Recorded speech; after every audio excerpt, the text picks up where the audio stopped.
madalas pong binabanggit yung notices of disallowance and audit observation memo. Para po sa akin, ito po ay mababaw na ground to constitute an impeachable offense. Unang-una po, ang notices of disallowance ay appealable, they are contestable. Yung pong audit observation memo is just a memo issued by the COA for deficiencies in documentation not involving pecuniary loss. Ang notices of disallowance po ay pwede pang i-appeal ng Office of the Vice President sa regional level ng COA, sa commission proper ng COA, at pwede pang humantong sa Supreme Court.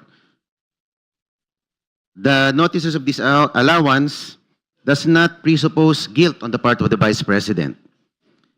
It is not tantamount to a prosecution. Kaya wag po natin itong gamitin, itong mga dokumento na ito, as if meron ng ginawang kamalian ang ating Vice Presidente. Dahil dito po pumapasok yung procedural due process kung ito pa'y accorded sa ating Vice Presidente.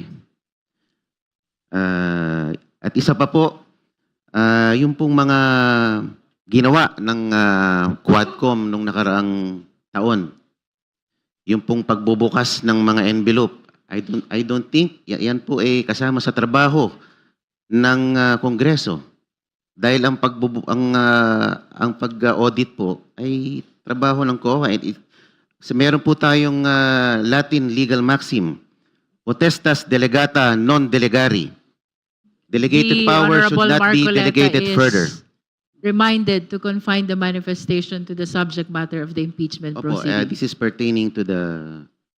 This is not the about envelope. Quadcom. This is the impeachment proceeding on the 2 complaints against the Vice President. Please stick to the subject matter of this impeachment proceeding.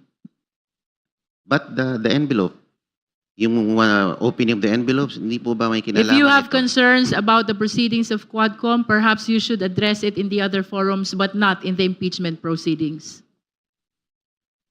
The Honorable Marcoleta is so reminded Opo, to stick to the subject matter. yun lang naman po, Madam Chair, notices of disallowance. Ito po ay hindi